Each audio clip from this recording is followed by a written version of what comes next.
Olá pessoal, aqui Micael Souza do canal Jogos no Tabuleiro. Venho aqui fazer mais uma comparação entre dois jogos, aqui num Versus. São dois jogos que tendem a ser muito comparados porque são, em alguns aspectos, muito parecidos.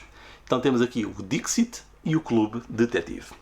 Ambos nas versões portuguesas. Não é que isso interessa muito porque os jogos não têm dependência de texto. E partem muito do sistema de cartas com estes desenhos surrealistas. E esse sistema de jogo, porque não é bem uma mecânica, porque aqui a mecânica é mais o storytelling, acaba por ser original aqui no Dixit. Ou seja, e o Clube Detetive acabou por ser uma reimplementação e uma forma de aproveitar as mesmas cartas para criar outro sistema de jogo. Neste caso, um sistema de jogo inspirado no Fake Artist Goes to New York, em que temos que fazer sequências de linhas e elementos e depois tentar adivinhar o desenho. Aqui é mais ou menos isso, sem havendo sempre uma pessoa que não conhece aquilo que é suposto adivinhar, mas feito através de cartas com as cartas do Dixit. Na prática temos dois jogos diferentes, mas que são algo parecidos naquilo que oferecem.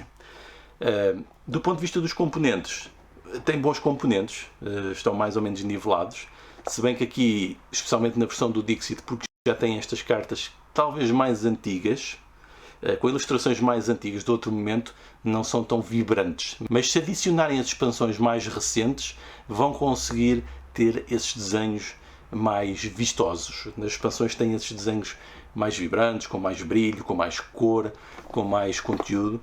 Isso algo que já vem nesta versão do Clube Detetive. O Clube Detetive tem muito mais cartas que o Dixit, e isso é um ponto forte a favor dele, e provavelmente foi feito propositadamente para quando comparassem os dois jogos. Se bem que me parece que quem tem um jogo destes vai querer ter o outro, até porque vocês podem trocar as cartas de um para o outro, isso acaba por ser importante. Mais diferenças. A nível do jogo em si, este jogo, aqui o Clube Detetive, acaba por ter tempos de pausas grandes, especialmente quando o jogador, que é o narrador, tem de estar a escrever as palavras. Aquilo cria um bocado de tempo morto, e é uma coisa se calhar que pode ser pode condicionar a opinião de alguns jogadores sobre o jogo. Tem esse tempo morto, e o sistema de pontuação é um bocado complicado.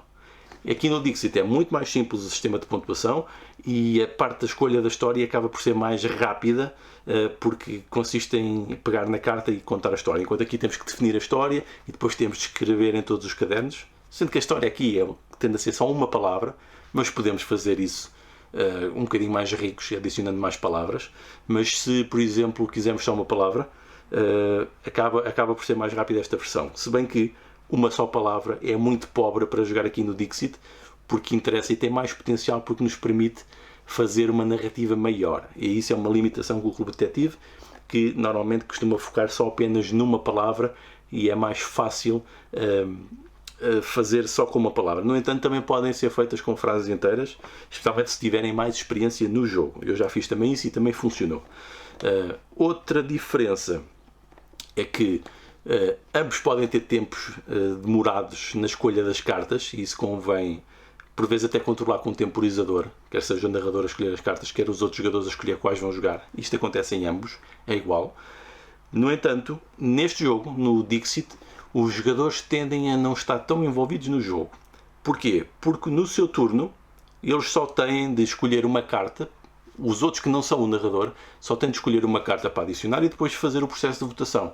Não é esperado que façam mais nada, embora seja interessante se os jogadores discutirem depois as cartas que jogaram, e porquê, porque aquela e porque não a outra.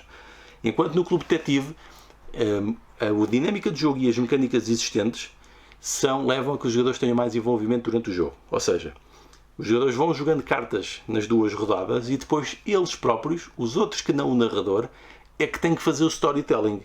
Ou seja, neste jogo todos os jogadores fazem muito storytelling, enquanto neste é mais o narrador que faz e os outros apenas reagem a isso. Aqui é ao contrário, é um narrador que cria storytelling e depois os outros reagem com novos storytellings em Clube Detetive. Por isso este pode ser mais divertido para os jogadores. Eu tenho-me apercebido disso. As pessoas podem sentir que estão mais envolvidas e entrarem mais no sistema de jogo neste, embora seja um processo mais complicado, em que neste é mais imediato. E se os jogadores forem muito rápidos a jogar no Dixit, a passar de narrador para os outros jogadores, todos também têm essa possibilidade de fazer a storytelling no modo mais fácil, porque o sistema de pontuação também é mais fácil no Dixit, é mais fácil de perceber. E portanto nós temos aqui dois produtos diferentes, mas que se complementam. Não haverá muito mais para falar, porque são dois jogos simples, não vale a pena eu estar a debruçar-me em mais nada. No entanto, diria que o Dixit é mais simples e imediato, mas pode ser menos envolvente para todos os jogadores, enquanto este é um bocadinho mais complexo e mais demorado nos próprios processos e pode ter alguns tempos de quebra, mas acaba por ser mais envolvente, mais imersivo para todos os jogadores participarem ao mesmo tempo. Ambos têm potencial de serem utilizados como jogos pelo seu storytelling, como até em jogos sérios. Eu costumo fazer isso em ambos. Pode ser que um dia partilhe aqui as metodologias de como é que eu faço isto, mas também, em princípio, saíram alguns artigos científicos e artigos técnicos que eu estou a fazer sobre esse assunto e depois provavelmente ficam disponíveis e podemos debater isso. Mas são jogos com muito potencial, porque partem de cartas, e ambos fazem isso, embora este seja o criador dessa ideia, em relação a este, não é, que veio depois e aproveitou isso, em que temos cartas com desenhos surrealistas que podemos aproveitar, e isso gera naturalmente múltiplas interpretações nas cartas que permitem então criar sistemas de jogos. Este tem um sistema de jogo como um sistema de pontuação, outro sistema de jogo quanto a pontuação, mas ambos são storytelling para usar essas narrativas que surgem da contagem das histórias, do storytelling, para gerar dinâmicas de jogos que acabam por ser divertidas e formas de explorar e trabalhar conteúdos. Então vá, adeus!